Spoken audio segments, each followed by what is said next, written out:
Welcome to মেডিট্রেক। আজকে আমরা আমাদের জীবনের একটি গুরুত্বপূর্ণ বিষয় নিয়ে আলোচনা করব, সেটি হলো ভাইটাল সায়েন্স। এই ভাইটাল সায়েন্সের মধ্যে BP, pulse, respiration, SpO2, temperature এই জিনিসগুলো পড়ে। আমরা এই প্রত্যেকটি বিষয় নিয়ে ইন ডিটেলসে আলোচনা করব। ভিডিওটি দেখতে থাকুন।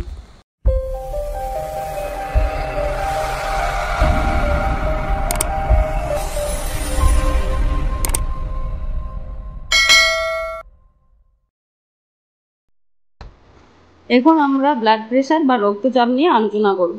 ব্লাড প্রেশার হলো রক্তের চাপ, যা আমাদের হার্ট থেকে ধমনীতে পাম্প করলে তৈরি হয়।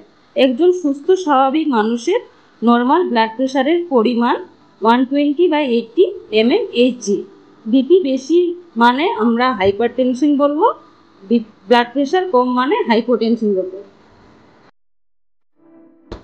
আমরা এখন পালস রেট সম্পর্কে আলোচনা করব। পালস বলতে বোঝায় আমাদের শরীরে 1 মিনিটে কতবার হার্ট স্পন্দন করছে। একজন সুস্থ স্বাভাবিক মানুষের pulse rate 72 to 100 beats per minute. Pulse rate কম বা বেশি হলে আমাদের ডক্টরের পরামর্শ নেওয়া একান্তই জরুরি। এখন আমরা আলোচনা করব রেসপিরেশন, যার বাংলা অর্থ শ্বাস প্রশ্বাস। শ্বাস প্রশ্বাসের হার বলতে বোঝায় 1 মিনিটে আমরা কতবার শ্বাস নিচ্ছি।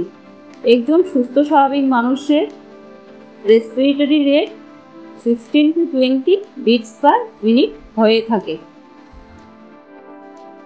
এখন আমরা জেনে নিব টেম্পারেচার বা শরীরের তাপমাত্রা সম্পর্কে। শরীরের স্বাভাবিক তাপমাত্রা হলো 98.6 ডিগ্রি ফারেনহাইট বা 37 ডিগ্রি সেন্টিগ্রেড। এর বেশি হলে জ্বর আর এর কম হলে হাইপোথার্মিয়া হতে পারে।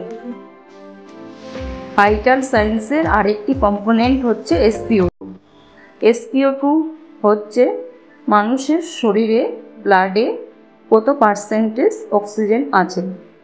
একজন সুস্থ স্বাভাবিক মানুষের নর্মাল SpO2 97 থেকে 100% হয়ে থাকে। এর থেকে কম হলে আমাদের ডক্টরের পরামর্শ নেওয়া উচিত। ভাইটাল সায়েন্সের আরেকটি কম্পোনেন্ট হচ্ছে পিএইচ। পিএইচ বলতে বোঝায় আমাদের শরীরের রক্তে অম্লতা বা ক্ষারত্ব, অ্যাসিডিক বা অ্যালকালিন। একজন সুস্থ স্বাভাবিক মানুষের নর্মাল পিএইচ 7.35 থেকে 7.45 হয়ে থাকে। এর কম বা বেশি হলে আমাদের শরীরে নানা রকম অসুবিধা হয়ে থাকে। এই ছিল আমাদের ভাইটাল সায়েন্স নিয়ে একটি সহজ এবং ছোট্ট আলোচনা। নিয়মিত ভাইটাল সায়েন্স চেক করুন, সুস্থ থাকুন, ভালো থাকুন আর আমাদের মেডিট্রেক চ্যানেলের পাশে থাকুন। যদি আমাদের ভিডিওটি ভালো লেগে থাকে তাহলে লাইক করুন, শেয়ার করুন অ্যান্ড সাবস্ক্রাইব করতে ভুলবেন না।